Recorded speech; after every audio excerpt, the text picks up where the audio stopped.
So this guy's going well over 80 right now. So there I was, humming down a highway in a Dodge Challenger, trying to chase down a speeding North Carolina state trooper. Right there. You guys, this guy's going 70 at a 45 right now. How'd I get here? Well, it all started when we first saw this video. It's a Florida state trooper in hot pursuit of a motorist, flying up I-95 at speeds of up to 120 miles per hour. But this is no ordinary speed demon. It's a Miami-Dade police officer. It is a Miami police. The cop ignores the trooper's lights and sirens and tears across lanes of traffic. Finally, 7 minutes later, he pulls over. Believing that only a criminal in a stolen car could drive so recklessly, the trooper approaches with gun drawn. Put your hands out that window right now! Put your hands out the window! What's the big need for speed? Turns out the cop was running late for his off-duty job as a security guard. And I had to get there by 7 o'clock, and I didn't think I was going to make it. And we discovered this guy isn't some kind of lone wolf. All around the country, families have learned the painful way that speeding cops can kill.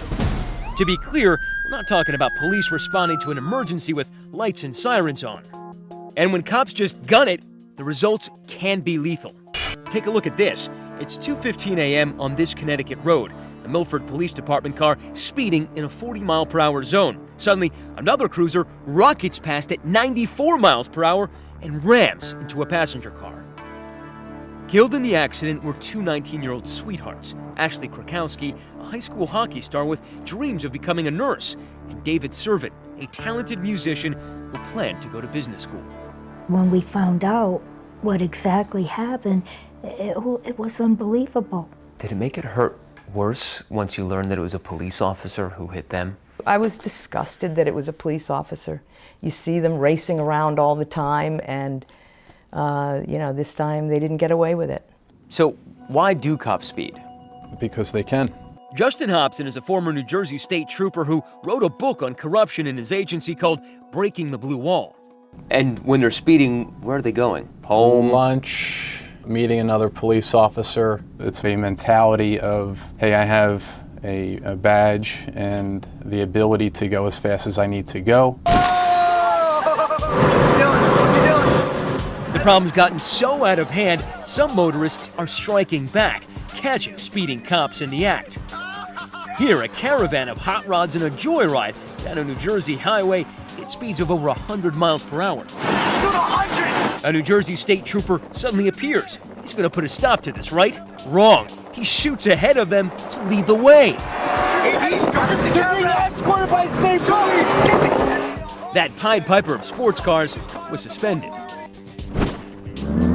This angry motorcyclist with the helmet cam turns vigilante and takes off after a fast-moving police cruiser just to prove how fast he's going. Folks, don't try this at home. I'm going 20 miles an hour over the speed limit right now. But none of the highway video Avengers can match Ron Carr of Raleigh, North Carolina. After getting his hair blown back by lead-footed lawmen once too often, Carr linked his vehicle with cameras to expose what he calls rampant hypocrisy. Now watch this guy. You or I would get a ticket for doing what he's doing right now. Yes, they're fast, and he's furious. Who polices the police? What does it take for an officer to be charged? Right. Carr's now posting his greatest hits on, what else? His own YouTube channel. I figure the more videos that I have, then folks will realize that it is a common problem. But it's a problem that police departments seem reluctant to acknowledge. Going back to that terrible Connecticut crash, the officer involved was convicted and sentenced to 10 years in prison, though he's currently free as he appeals. The families of those two young victims wanted to uncover the scale of the problem, so they sued the police, demanding to see all dashcam video from the previous 2 years. We wanted to know, was there a culture of speeding? Was this an isolated incident that you could forgive a little more easily? The families did receive 500 dashcam clips, including footage of an officer on a call racing at 113 miles per hour in a 45 zone. He was suspended. But then Milford PD claimed it accidentally deleted another 2,000 dashcam clips. 2,000 clips? An accident? The family isn't buying that. There appeared to be quite a culture of speeding to the extent that Milford finally destroyed the tapes. Former Trooper Hobson says it's almost unheard of for cops to crack down on each other over speeding. If you do so, you're deemed a stool pigeon, and there's ramifications for doing that. Get out of the vehicle! Want proof? Then turn back to that video of Florida Trooper Donna Watts. Remember, she pulled over a Miami police officer who was later fired from his department and is now trying to get his job back. But Watts says she was the one ultimately punished. After the incident, she started receiving threatening phone calls and spotting strange police vehicles in front of her home. She's now suing the cops who were snooping on her, claiming the harassment made her life hell, prompting her to leave road patrol, even her home. Ms. Watts feels betrayed for some members of the law enforcement community to turn against her. It has torn her apart. Next, we set up our own speed trap and a chopper in the sky, catching speeding cops lead-footed and red-handed. And we learned they like being called out for speeding any more than we do. Don't you think it's a little hypocritical that police officers go 85 miles an hour and they would clearly pull someone like me over? Stay with us.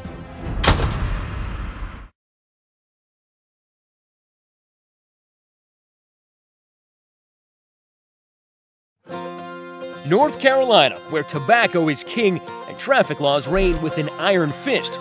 Go 15 miles an hour over the limit here, you will get your license suspended and you could land in jail.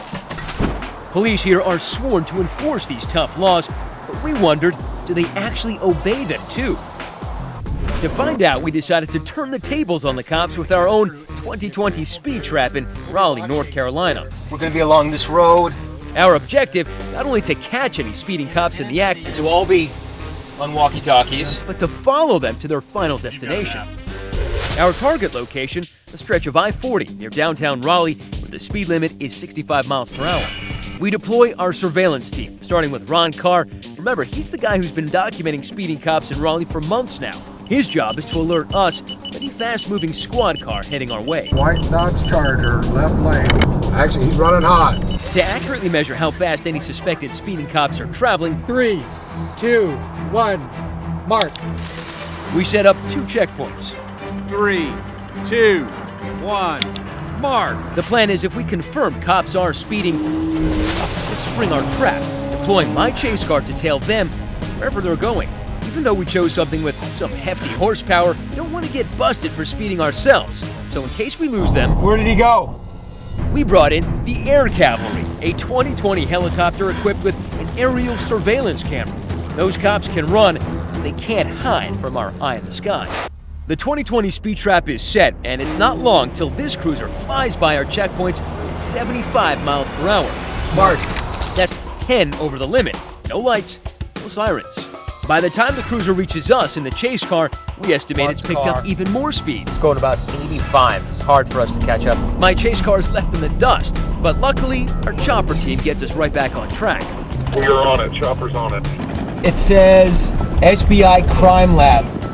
We're able to follow the car to its final destination and confront the lead-footed driver. Matt Gutman from ABC News. Hi, How you been? I'm good. Good. We were watching you on I-40. Okay. We're going about 85 miles an hour. Okay. Wondering what you think about that. I don't really have a comment. You don't have a comment? No. It's hardly an emergency. The officer is just dropping off evidence at the state crime lab. Don't you think it's a little hypocritical that police officers go 85 miles an hour and they would clearly pull someone like me over? That would upset people. Isn't what you're supposed to do, to some extent, serve as an example of how people should drive? So stand by, this guy's moving. Astonishingly, the cops kept coming, zooming by us, smashing speed laws to take care of non-emergency business. He's cooking. Like the sheriff's deputy who hits 85 miles per hour, that's 20 over the limit. We're able to follow the deputy all the way downtown, where we discover there's no emergency. She was just apparently late for an appointment at the courthouse. All right, she is pulling into the official intake vehicles only. We can't do that. He's running hot. Same story with another sheriff's vehicle that we clock at 82 miles per hour. He's going so fast. He was going 82. Stay on him. Chopper, stay on him. Everybody stay on him. He's moving too fast for me to keep up with. Oh man, we just lost him. Finally, our trusty chopper again comes to the rescue and puts us back on his tail. The officer leads us on a merry, slow-speed chase through Raleigh's downtown streets. He's going around in circles. He is aware we're following him. I think he's trying to shake us. He finally comes to a stop at the federal courthouse. We're from ABC News. We noticed that on I-40 over there, you were going about 82, 85. Wondering if you were on an emergency call. We didn't see the flashers. Pick up a federal prisoner and take him back to Edgecombe County. I don't know, if I went 81 or 82, you'd probably pull me over. I would. You think your superior would mind that you were going that fast? Would he mind? Probably. 2, 1, mark. But not all of the cops we caught speeding were on official business. Check out this officer cruising by at 79 miles per hour. Our helicopter crew tracks him as he exits the highway and follows him to, you're not gonna believe this, a donut shop. And Dunkin' Donuts wasn't the only eye-opening destination we discovered in the course of our surveillance op. Check out this highway patrol SUV speeding at 75 miles per hour. I see him. By the time he gets to us in the chase car, we estimate he's going even faster. So this guy's going well over 80 right now, the middle lane. Tearing across lanes just to get to his exit. Oh wow, he did 3 lanes at once. Did 3 lanes without using his blinkers, ladies and gentlemen. We're able to catch up on a local road, but again, he punches the accelerator. You guys, this guy's going 70 at a 45 right now. We finally find out where the trooper was headed in such an all-fire hurry. Incredibly, he was speeding just to get to the Highway Patrol Training Academy. This place even has its own driver's training course. So, we're doing a story about speeding cops, and we noticed you were going about, I don't know, 80 miles an hour on the highway, and then about 75 and a 45. We had a hard time keeping up with you. Yeah, I was trying to get over here this morning. The concern is that, police officers speeding, a lot of folks want to see you set an example, and if you're going about 15, 20 miles over the speed limit, there might be some concern. I understand what you're saying. If you're wondering what subject this officer teaches here, take a look at his shirt. Yup, that's right. He's a driving instructor. Hey, gentlemen, how are you? Time to get some answers. We walk into the training academy with cameras rolling. Let me get you to step inside. Sure. But none of the supervisors on site are willing to talk. You're not even curious about what your guys are doing, the guys who are speeding to get here to work for you? Sir, I'm not even at liberty to discuss this with you. Later, after we've left North Carolina, a spokesman for the Highway Patrol tells us they've launched an investigation into what we found. We went ahead and started looking into this matter, and we're going to handle it accordingly. Do you find it outrageous that one of the people we found driving most recklessly seemed to be a driving instructor? That's not a good thing. It kind of paints the wrong type of message. We are dealing with that individual. But in Connecticut, what we found during our surveillance operation came as no surprise to the families of teenagers Ashley Krakowski and David Servin, who lost their lives because of a speeding cop. Today, they rest side by side. The tragedy has left their families deeply skeptical that cops will actually crack down on their own. And never in a million years will they do that, ever. Would you say that these speeding cops destroyed your family? Yes, they did ours. Ripped our hearts out. They did. And it could be anybody's kid, anybody's child. And it's the worst thing you could ever happen to you.